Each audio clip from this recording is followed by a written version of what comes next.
The sun was setting over the picturesque town of Willow Creek, casting a golden glow over the neatly trimmed lawns and white picket fences. For the Johnson family, this was the beginning of a new chapter. After months of searching, they had finally found their dream home, a charming colonial-style house with a sprawling backyard, perfect for their two young children, Emily and Jacob. As they unpacked their belongings, Sarah Johnson couldn't help but feel a sense of excitement. This was the fresh start they had been longing for. Her husband, Michael, shared her enthusiasm, though he couldn't shake a slight unease. The real estate agent had mentioned something about the Homeowners Association, HOA, being very involved, but Michael brushed it off. How bad could it be? Their first encounter with the HOA came sooner than expected. As they were unloading boxes, a woman with perfectly coiffed hair and a clipboard appeared at the end of their driveway. She introduced herself as Margaret Hayes, the HOA president. "Welcome to Willow Creek," Margaret said with a smile that didn't quite reach her eyes. "We like to keep our community looking its best, so I'll need to go over some of our guidelines with you." Sarah exchanged a glance with Michael. They had read the HOA rules online, but Margaret's tone suggested there was more to it. She launched into a detailed explanation of everything from the acceptable shades of paint for their front door to the specific types of flowers allowed in their garden. "Any questions?" Margaret asked, her gaze lingering on the Johnsons' moving truck as if expecting to find something amiss. "Not at the moment," Michael replied, forcing a smile. "We'll make sure to follow the guidelines." Margaret nodded, her expression unreadable. "Good.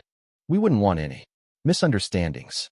As she walked away, Sarah felt a chill run down her spine. There was something about Margaret's demeanor that set her on edge. But she pushed the thought aside. They were in a new home, a new neighborhood. Everything would be fine. The first week in Willow Creek was a whirlwind of unpacking and settling in. The Johnsons met a few of their neighbors, most of whom were friendly and welcoming. But there were subtle signs that not everyone was pleased with their arrival. One evening, as Sarah was taking out the trash, she overheard a conversation between two neighbors. "Did you see the new family?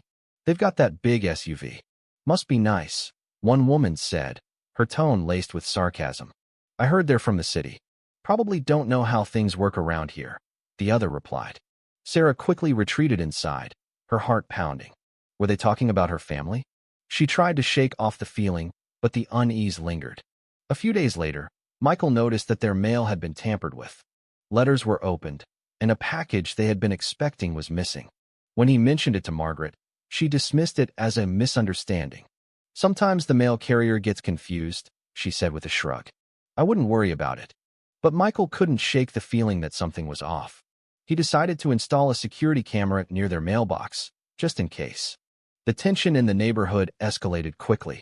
The Johnsons began receiving anonymous notes, slipped under their door or left in their mailbox. The messages were vague but threatening. "You don't belong here. Watch your back." Sarah and Michael tried to ignore the notes, hoping they were just the work of a disgruntled neighbor. But then, one night, they heard a loud knock on their door. When Michael opened it, no one was there, just another note, this time with a photograph of their house taken from across the street. On the back was scrawled, "We're watching." Panic set in. Sarah wanted to call the police, but Michael hesitated. What if the local authorities were in on it? They needed help, but they didn't know who to trust. A few days later, while grocery shopping, Sarah bumped into a man who introduced himself as David Carter. He was friendly and seemed genuinely interested in how the Johnsons were settling into Willow Creek. "I've heard some interesting things about the HOA," David said cautiously. "If you ever need help, don't hesitate to reach out." Sarah was taken aback.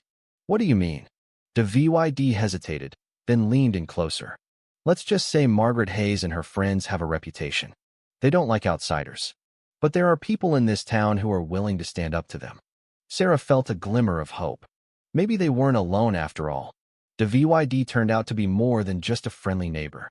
He was an undercover investigator with the Department of Homeland Security, assigned to look into a growing network of extremist groups infiltrating small-town HOAs across the country.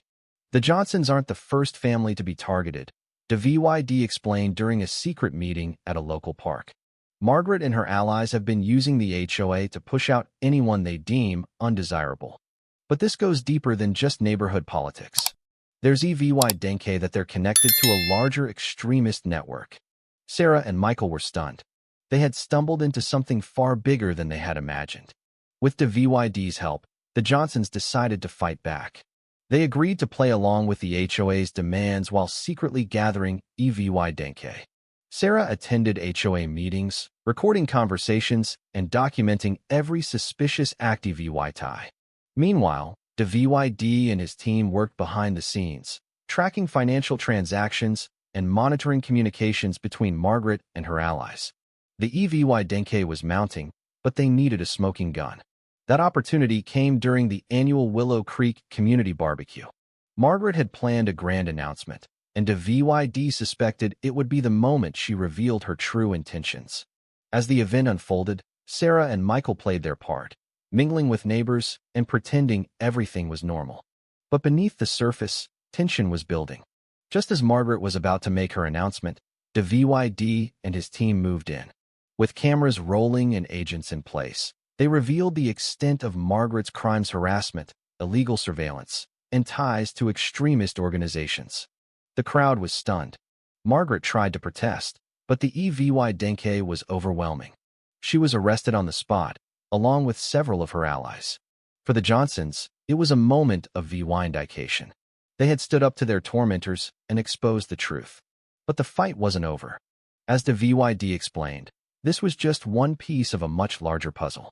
In the weeks that followed, Willow Creek underwent a transformation. The HOA was dissolved and replaced with a new board committed to fairness and inclusivity. Neighbors who had once turned a blind eye to the Johnsons' plight now offered their support and apologies. Sarah and Michael felt a sense of relief they hadn't known in months. Their children could play outside without fear, and the neighborhood felt like the safe haven they had hoped for. But the experience had changed them. They had learned that standing up to injustice was never easy, but it was always worth it. And as they looked out over their quiet street, they knew they had made a difference not just for themselves, but for everyone who called Willow Creek home. The days following Margaret Hayes' arrest were a whirlwind of active VYT in Willow Creek. The once quiet neighborhood was now abuzz with conversations, both whispered and loud, about the shocking revelations. The Johnsons, once the targets of suspicion and hostility, found themselves at the center of a community-wide reckoning. Neighbors who had previously avoided them now approached with apologies, their faces etched with guilt and regret. Sarah and Michael tried to navigate the sudden shift in their social standing with grace, but it wasn't easy. The emotional toll of the past few months had left them exhausted, and while they appreciated the newfound support, they couldn't shake the lingering sense of unease. The threat might have been neutralized, but the scars remained. The VYD Carter, the undercover investigator who had become their ally, stayed in close contact. He assured them that the federal investigation was far from over. Margaret Hayes and her associates were just the tip of the iceberg. The extremist network they were part of extended far beyond Willow Creek, and dismantling it would take time. "We're making progress," the VYD told them during one of his VY sits. "But you need to stay vigilant. These groups don't give up easily." Sarah nodded, her mind racing. She had hoped that with Margaret's arrest, their lives would return to normal. But the VYD's words were a stark reminder that the fight was far from over. With the old HOA board disbanded, the residents of Willow Creek held an emergency meeting to elect new leadership. To everyone's surprise, Sarah was nominated for the position of president. At first, she hesitated. The thought of taking on such a responsibility was daunting, especially after everything they had been through. But Michael encouraged her to consider it. "This is your chance to make a real difference," he said. "You've already shown what you're capable of. Why not take it a step further?" Sarah agreed, and after a unanimous vote, she became the new HOA president. Her first order of business was to draft a new set of guidelines, ones that emphasized inclusivity and transparency. She also established a community outreach program to foster better relationships among neighbors. The changes were met with widespread approval, but not everyone was happy. A small group of residents, loyal to the old regime, grumbled about the new direction the neighborhood was taking. Sarah did her best to address their concerns, but she knew she couldn't please everyone. One evening, as Sarah was reviewing HOA documents in her home office, She received an anonymous email. The subject line read, "You should have stayed out of it." Her heart raced as she opened the message. It was short and to the point. "You think you've won, but this isn't over. Watch your back." Sarah immediately called DVYD, who arrived within the hour. He examined the email and traced its origin, but the sender had used a sophisticated encryption program. There was no way to identify them. "This is concerning," DVYD said, his expression grim. "It's possible that Margaret's allies are trying to intimidate you. Or it could be someone higher up in the network." Sarah felt a chill run down her spine. "What should I do?" "Stay alert," DVYD AdVY said, "and let me handle the investigation. In the meantime, I'll arrange for increased security around your home." A few nights later, Sarah's worst fears were realized. She was awakened by the sound of breaking glass. She shook Michael awake, and together they crept downstairs, their hearts pounding. In the living room, they found a shattered window and a brick lying on the floor. Attached to the brick was a note, "Leave while you still can." Michael immediately called the police, but by the time they arrived, the intruder was long gone.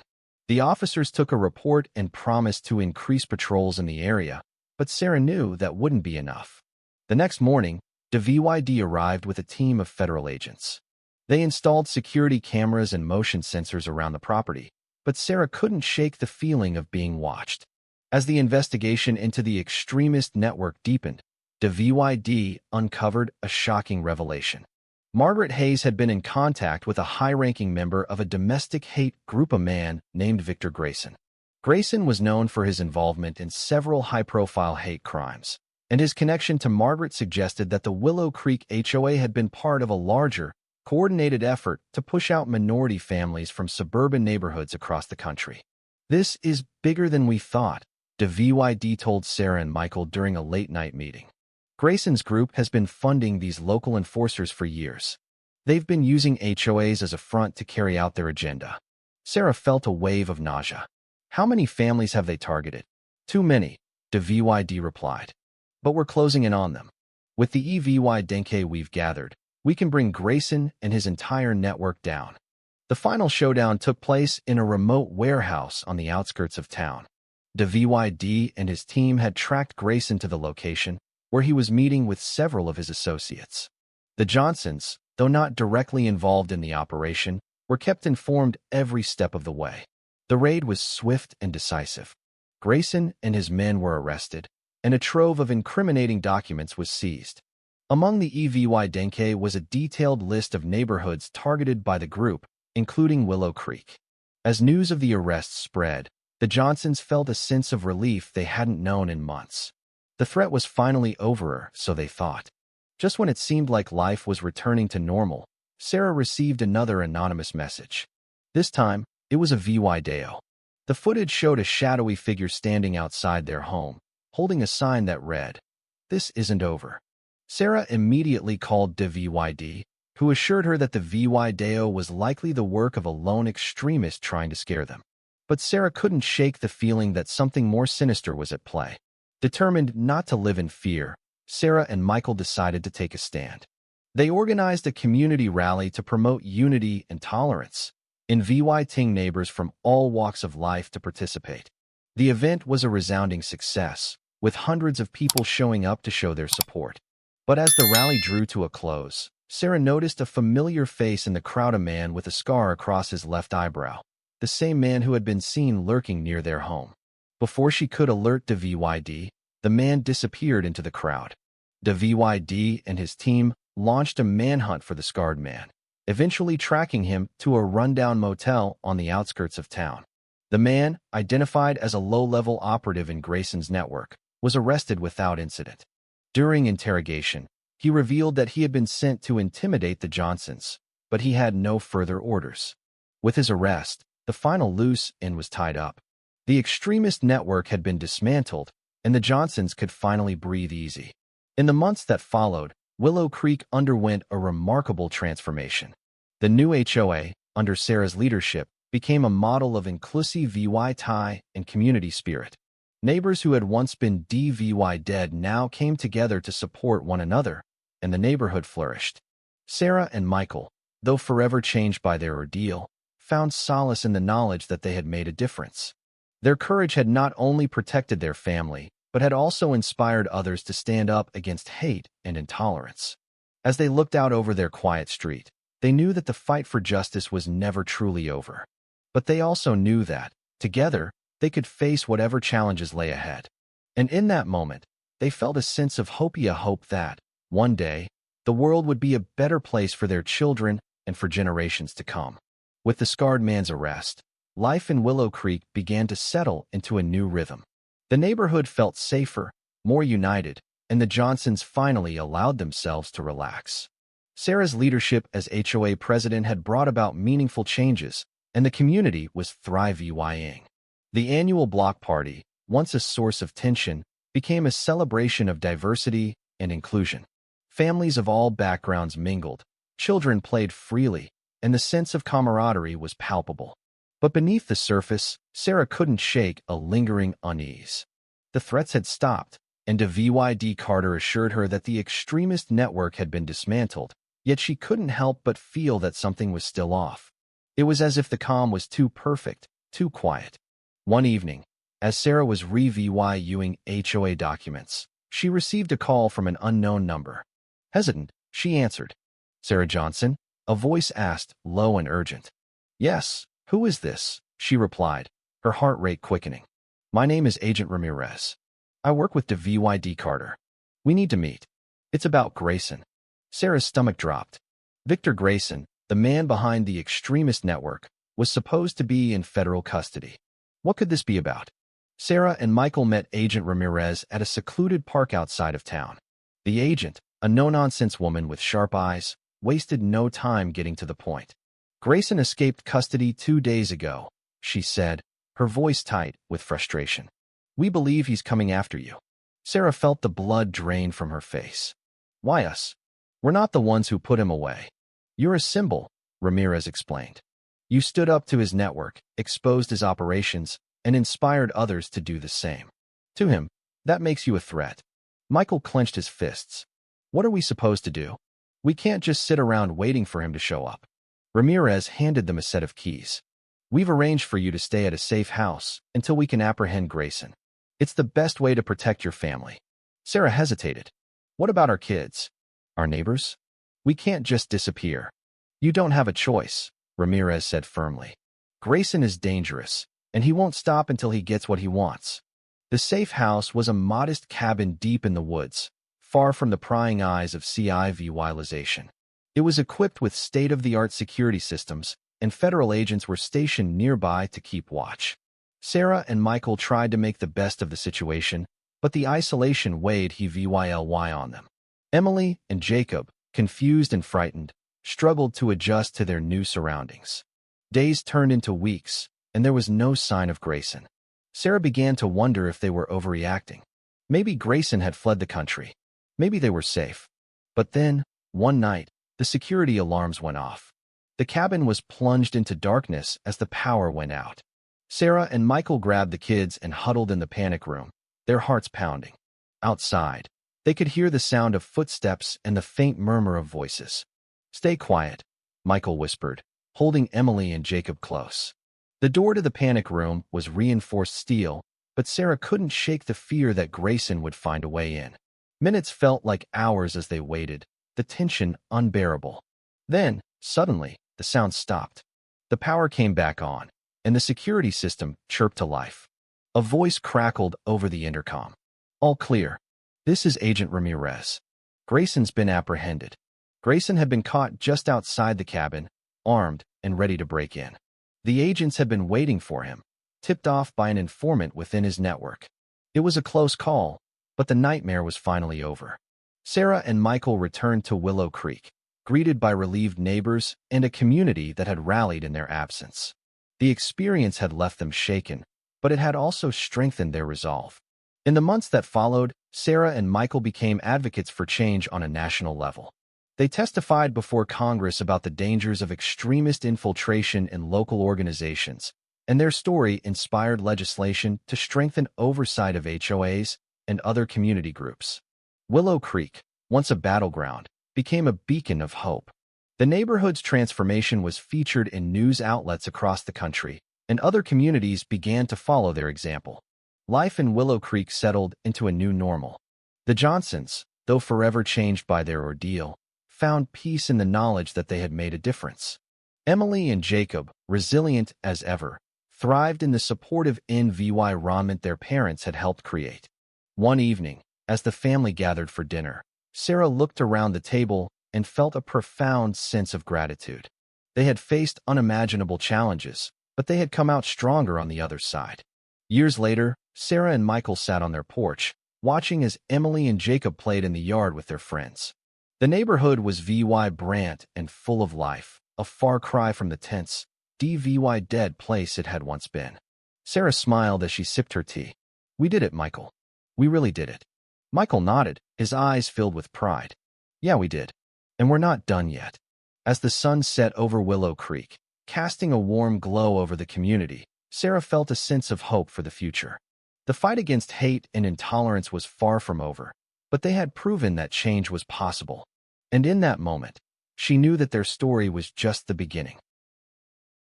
If you were the one in this story, how would you react? Would you stand up and fight back, or accept the unreasonable pressure and control from the HOA?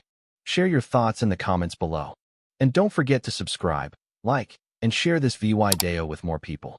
Your small action gives us the motivation to keep bringing you more intense and engaging stories. Thanks for watching, and we'll see you in the next video.